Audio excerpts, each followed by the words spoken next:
Guhemukirwa no kugirirwa nabi. Hari uguhemukirwa cyangwa ugakorerwa ikosa rirenze ukwemera kwawe, ukumva ko bidashoboka ko wababarira. Bibaho cyane ndetse ni nako duteye. Hari guhura n'ikintu gikomeye mu buzima bwawe utanabasha guhindura, ku buryo wagukosereje cyangwa waguhemukiye wumva mu buzima nta kindi wamwitura uretse kumureka burundu ukamusiba mu ntekerezo zawe. Reka dufate ingero nke ku guhemukirwa gukomeye duhura nako.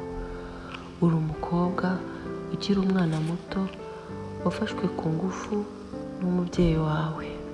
Uri umubyeyi w'uwo mwana, umugabo wawe yafashe ku ngufu umwana wanyu muto. Mu by'ukuri kwakira iki kintu biragoye cyane.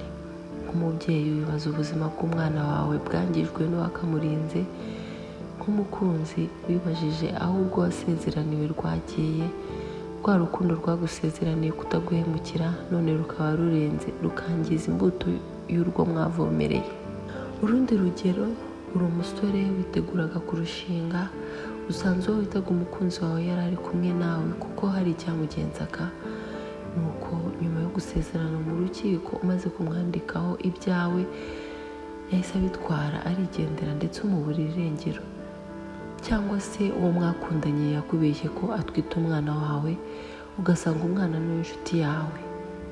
Nyamara wabwiwe kenshi ko akubeshya, ukamuhakanira, ukamurwanirira ishyaka muri byinshi, ndetse akakurahirira ko naho isi yahinduka wataguhemukira.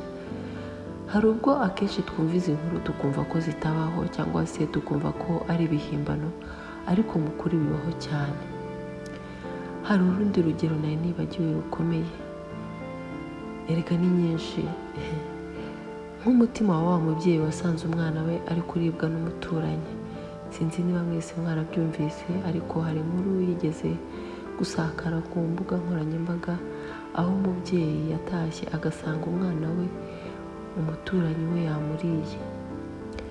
Tekereza ku mutima w'umuntu wasanze undi muntu akata urugingo rw'umuvandimwe we cyangwa umwana we agashyira mu kanwa akarya.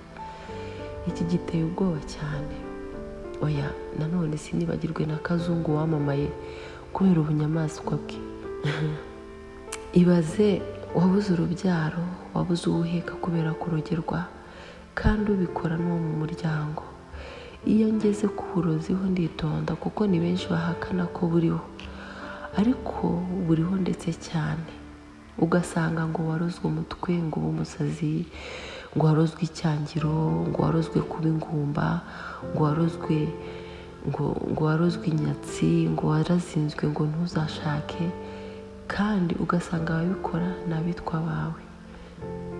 Izi ngero zose rero uzitekerejeho neza zirakomeye ndetse cyane, uretse ko hari n'izindi nyinshi ntarondora, kuko buri rugero rurimo impinduka yaba ku buzima bwa nyir'ubwite bibayeho ako kanya ndetse n'ahazaza he. Kuko intekerezo, amarangamutima ye, impuhwe ze, urukundo rwe byose byahungabanyijwe n'ubwo buhemu. Mbwira, utarigeze werekwa urukundo n'umubyeyi wawe, ninde ku isi wakwizera? Uhemukiwe n'uwo mwabaye umwe akanangiza ibyishimo byanyu, ni gute ushobora kunezezwa n'umuntu? Warasogongeye ku buryarya bw'umukunzi wagusubije inyuma ndetse akagutwara utwawe, ni gute wakongera kwizera koko? Ni gute wakongera kugira impuhwe cyangwa imbabazi wariboneye aho umuntu atagirira impuhwe umuvandimwe cyangwa umwana we akaribwa ari muzima? Ni gute ushobora kongera kugira umutima wa kimuntu warabonye ko ntawe witaye ku hazaza hawe? Ni gute ushobora kugira impuhwe ubizi ko ahazaza hawe hari mu bushobozi bw'undi muntu, akakwereka ko rwose kuri we ntacyo bivuze? Ni gute wakwizera umwana w'umuntu uhora urogerwa? Nibyo, hari igihe twumva inkuru mbi zuzuye ubugome n'ubunyamaswa, natwe kamere ikatuganza ndetse tukumva abo bagome twabasabira gupfa. Rwose ntabwo mbeshye, hari ubwo numva inkuru nkumva birenze ubwenge bwanjye, nkavuga ntuyo nanjye namwica. Hari ikintu rero kizengereje ibyaro byacu, icyo ni abarozi. Nako ngo no mu mujyi hose barahageze, ngo ntaho bahishwa. Mu by'ukuri umurozi ni umuntu ukwanga atagamije kugutwara ibyawe, ahubwo agamije kugukuraho amahoro, umunezero no kukwambura ubuzima. Akenshi usanga nta n'icyo wamukoreye kibi, ahubwo ari ishyari n'urwango rwamumaze. Erega niyo waba warakosheje nta kosa ryagakwiriye guhanishwa urupfu.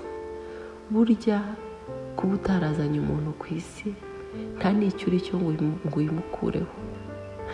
Izo ngero zose rero natanze haruguru ntaho zitaniye n'aba barozi. Hari umuntu wari inshuti yanjye, afite ubukwe arugwa na mugenzi we yitaga Amagara, aho undi bambaranaga basangiraga akabisi n'agahiye. Nuko wundi ararwara, ubukwe bwe bwegezwa inyuma. Hashize icyumweru kimwe cyonyine arapfa. Iyo mbitekereje nkatekereza kuri uwo muntu wamuroze, numva nanjye mbuze ubumuntu. Hari indi nshuti yanjye twiganye, we yari hafi yanjye cyane, yize arwaragurika bakatubwira ko ari uburozi.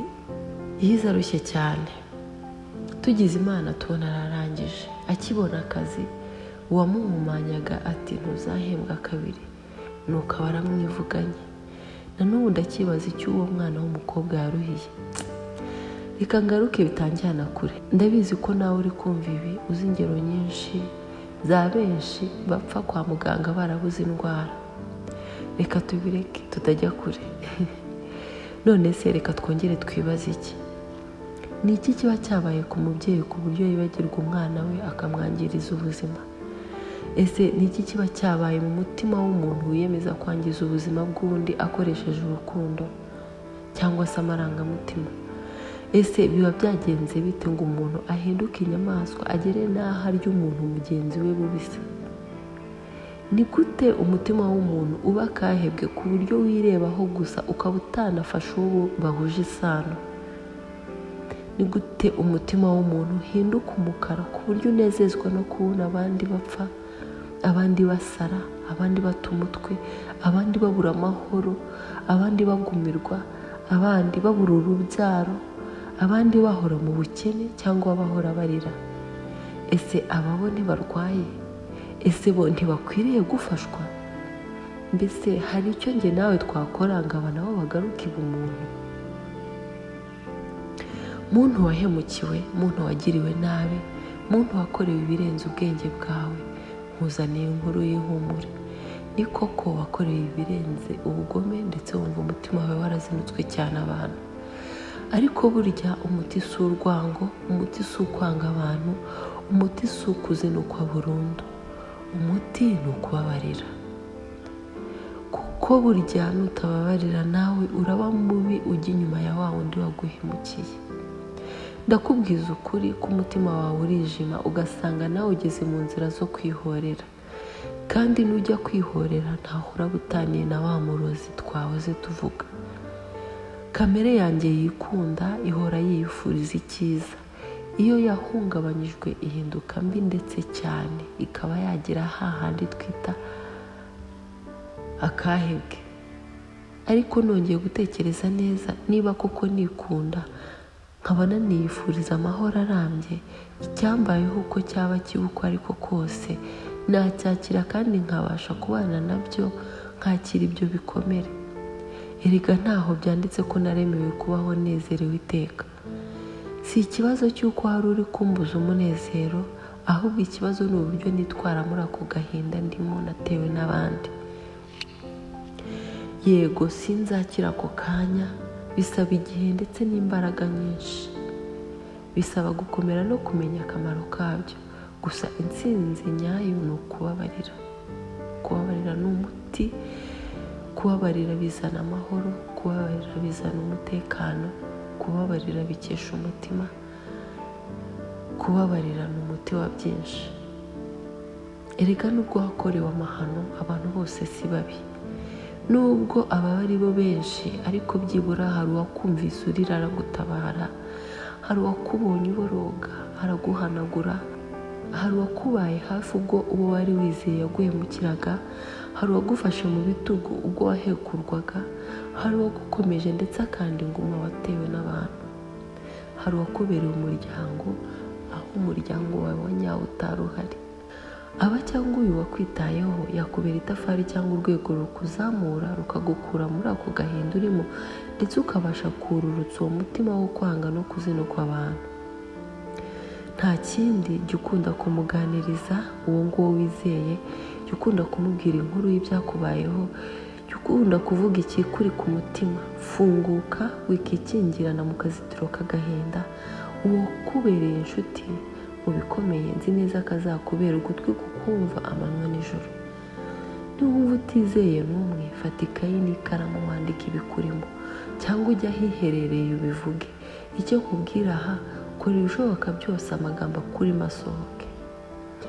Ibyo wanyuzemo ntibitume wumva ko mu buzima bose ari bamwe, kuko nutekereza utyo ubwo nawe uraba uri muri bose.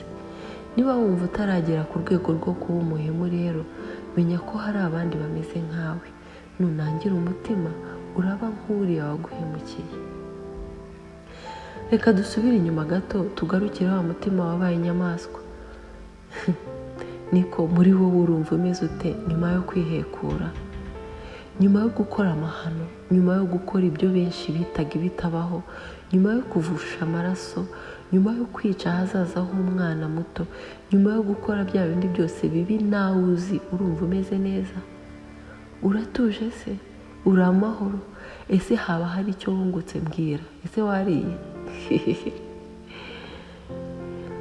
Bamwe biregura bavuga ko hari izindi mbaraga zabakoreshaga, bagarura ubwenge koko nabo bakigaya, ariko niba byakuraho ibyo bakoze. Niba ari uwapfuye yapfuye, niba ari uwo wahemukiye byarangiye. Reka abo tubareke, nabo baba bakeneye umuvuzi, abo barwayi. Kandi umuti nabo wa mbere bakeneye ni imbabazi no kwerekwa impuhwe. Nubwo benshi bitunanira, niyo yaba ari umurwayi koko, tumuvura, tumuvuma, tumutuka, tumuciraguraho. None se reka nkwibarize nawe wa murozi we. Urozi wa mbere arapfuye, uwa kabiri, uwa gatatu, uwa kane. Ese nsubiza ye, wowe uzatura nk'umusozi? Ese uwo mubiri uroga si wo wambaye? Ese ko nawe uzapfa, buri wese kazapfa, twese kariyo nzira, uba ubihutishiriza iki? Hari uwaguhaye ikiraka cyo gukora isuku mu isi se? Ese niba ari n'akazi uwagutumye azaguhemba iki ko nawe aho ubohereza ariho uzajya? Kuko urumva utarushywa n'ubusa? Nawe se reba, barapfa ntutware ibyabo, barapfa ntibikongereraho isaha ku minsi uzarama, kuko ubwo ako kazi udafitemo inyungu wakaretse. Ese uratekereza ko kuba uriho wowe nta bandi bashobora gukora nk'ibyo ukora nawe bakagukuraho? Cyangwa wumva wihagije ku buryo urupfu niruza uwo munsi uzarusubizayo? Nirinze kukubwira Imana utihana bya nyirarureshwa kubera ubwoba. Gusa reka nkubwize ukuri, urarushywa n'ubusa, kuko iherezo ryawe ni ribi cyane. Niba umunezero wawe ari amarira y'abandi, iherezo ryawe riri inyuma y'ibyo ukorera abandi. Utekereje neza warekera, kuko uwo mwijima urimo nta wundi uzagiraho ingaruka, ni wowe ubwawe. Menya iki? Ubu uroga agapfa burya igihe cye kiba cyageze, si uko uburozi bwawe bukora cyane. Ibuka neza, hari aburoga kandi bakabaho. Ni ukuri urarushywa n'ubusa, wiyongerera imivumo, wirunda amakara ku mutwe. Ushatse wagarukiraho, kuko nyuma ya byose ni wowe uzaburira. Tekereza imivu y'amaraso wavushije, mbese urumva unezerewe? Mbwira, haje uvusha yawe wabigenza ute? Ese wari wakora uburozi buzakurinda urupfu? Niba utabufite se waretse kotsa ifu? Cyangwa uri gukamya ikivu? Cyangwa uri gushingirira amashu? Niko dukunda kuvuga. Ese wari wakora uburozi buzakurinda ku buryo nta kibi na kimwe kizakugeraho? Erega nawe aho uri wahava. Ubwo bugome, uwo mutima mubi, iryo shyari, uwo muvumo wiyaturiyeho, uwo mwijima ubamo, nawo wawuvamo. Banza utekereze kuri ibi nkubwiye. Numva urambiwe koko, ubona ukorera ubusa, ukaba ushaka akandi kazi, mvugishe. Njye sinkuvuma, nta nubwo ndi bukurwanye, ndakwakira ngufashe kuva aho uri habi. upfa kuba waramaramaje wumva ko koko wahisemo nabi, reka nkureke. Upfa kuba wamaramaje wumva koko wari warahisemo nabi, reka nkureke ntava nkumvuga nabi bidakwiye. Naho ubundi bavandimwe, guhemukirwa byo turahemukirwa ndetse cyane, gusa ntukite ku waguhemukiye, ujye wita ku kimukoresha, umugirire impuhwe, unamusabire byibura yakira umucyo wamumurikira. Nubona umugome cyangwa se umuntu ukuvuma, umuntu ukwanga cyangwa se ukwifuriza inabi, uwo nawe umusabire kuko araremerewe muri we. Rimwe na rimwe aba yiyanga cyangwa adashaka kureba ibye kuko binuka, akaza iwawe kugira ngo akubuze amahoro nawe umere nkawe. Ikindi kandi, turetse gushinja abarozi, nureba mugenzi we akamugaya, umuntu utukana, umuntu urenganya, umuntu uhimba ibinyoma agahimbira abandi, umuntu wambika urubwa, uwo nawe wifuriza abandi nabi, nawe ntahabataniye n'abaroga. Natwe twisuzume, twasanga ari henshi twabaye abagizi ba nabi, twaba tubizi cyangwa tutabizi. Imana itubabarire. Reka njye nawe uyu munsi twibuka abo turiho. Turi abantu buntu, twambaye inyama n'amaraso, turi abantu bapfa ibyabo bikibagirana. Nuko tureke kwishyira hejuru no kugira ubugome ndengakamere, tureke guhemuka no guhemukirana, ahubwo twemere duce bugufi, twibuke ko turi ku isi kandi ko uko twaje hari n'iherezo ryacu. Nuko twige kubaho dutanga amahoro, duce bugufi, twige guhindukira no kuva mu nzira mbi twarimo, twige kuba abantu buzuye. Icyampa njye nawe uyu munsi tugaha agaciro ubumuntu. Mugire amahoro.